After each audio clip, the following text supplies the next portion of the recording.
5 বছরের ভালোবাসা, অথচ সেই ভালোবাসাই একদিন সাইমনের জীবনে হয়ে উঠল সবচেয়ে বড় যন্ত্রণা। নেহাকে ভালোবাসলেও সাইমন হঠাৎ তাকে বলতে বাধ্য হয় সে আর এই সম্পর্ক রাখতে চায় না। নেহা বারবার জানতে চায় তার কি ভুল, কেন 5 বছর পরে সে সাইমন তাকে প্রত্যাখ্যান করছে। কিন্তু সাইমন কোনো উত্তর দিতে চায় না, বরং কঠিনভাবে বলে নেহাকে ভুলে যেতে। নেহা ভেঙে পড়ে। এত বছরের সম্পর্ক, এত স্মৃতি, সবকিছু কি এত সহজে শেষ হয়ে যেতে পারে? নেহার কষ্ট দেখে সাইমনের সবচেয়ে কাছের বন্ধু রোহানও বুঝতে পারে ঘটনার পেছনে নিশ্চয়ই বড় কোনো রহস্য আছে। কিন্তু সাইমন কাউকেই কিছু জানায় না, শুধু বন্ধুকে বলে আর কিছুদিন তাকে এই কষ্টটা সহ্য করতে হবে। এরপর গল্পে আসে আরও বড় মোড়। সাইমন তার বড় ভাই রোহানের সঙ্গে নেহার বিয়ের প্রস্তাব নিয়ে নেহার বাবার কাছে যায়। নেহা যখন জানতে পারে তখন সে বিশ্বাসই করতে পারে না, যে মানুষটি 5 বছর তাকে ভালোবেসেছে সেই সাইমনই আজ তাকে নিজের বড় ভাইয়ের সঙ্গে বিয়ে দিতে চাইছে।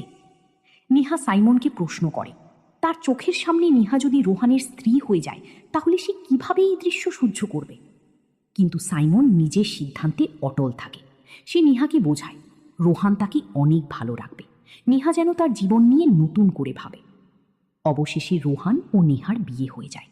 কিন্তু এই বিয়ের পরও সাইমনের কষ্ট কমে না, বরং প্রতিদিন নেহাকে নিজের ভাইয়ের স্ত্রী হিসেবে দেখে তার ভিতরের যন্ত্রণা আরও বাড়তে থাকে। একদিন সাইমন ও নেহার মুখোমুখি কথা হয়। নেহা বুঝতে পারে সাইমনও তাকে ভুলে যায়নি। দুজনের চোখেই তখন পুরনো ভালোবাসার ছাপ। কিন্তু ঠিক তখনই সাইমন তার ভাইয়ের সামনে দাঁড়িয়ে ভয়ঙ্কর এক সিদ্ধান্ত নেয়। সে নেহাকে ডিভোর্স দেবে। রোহান হতবাক হয়ে যায়। সে বুঝতে পারে তার ভাইয়ের এই সিদ্ধান্তের পিছনে এমন কোনো সত্য লুকিয়ে আছে যা সে জানে না।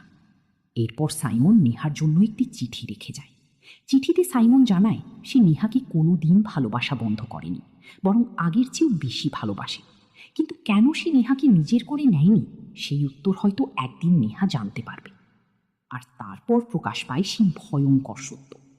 6 মাস আগে হঠাৎ অসুস্থ হয়ে ডাক্তার দেখানোর পর সাইমন জানতে পারে তার লিভারে ক্যান্সার হয়েছে। রোগটি এতটাই ভয়াবহ যে তার লিভারের প্রায় 80% নষ্ট হয়ে গেছে, ফিরে আসার সম্ভাবনাও প্রায় নেই। এই সত্য শুধু রোহান জানত। সাইমন কাউকে কিছু বলতে নিষেধ করেছিল, কারণ সাইমন জানত সে হয়তো আর বেশি দিন বাঁচবে না। আর সে চলে যাওয়ার পর নেহার কি হবে এই চিন্তাই তাকে প্রতিদিন ভেতর থেকে শেষ করে দিচ্ছিল।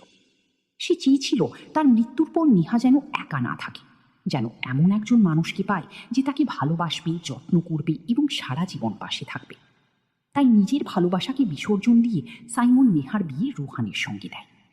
শেষ পর্যন্ত সাইমন সবার কাছ থেকে দূরে চলে যায়, কিন্তু যাওয়ার আগে শুধু একটাই কথা বলে যায়, আমি তোমাকে হারিয়ে গেলেও তুমি সুখে থেকো।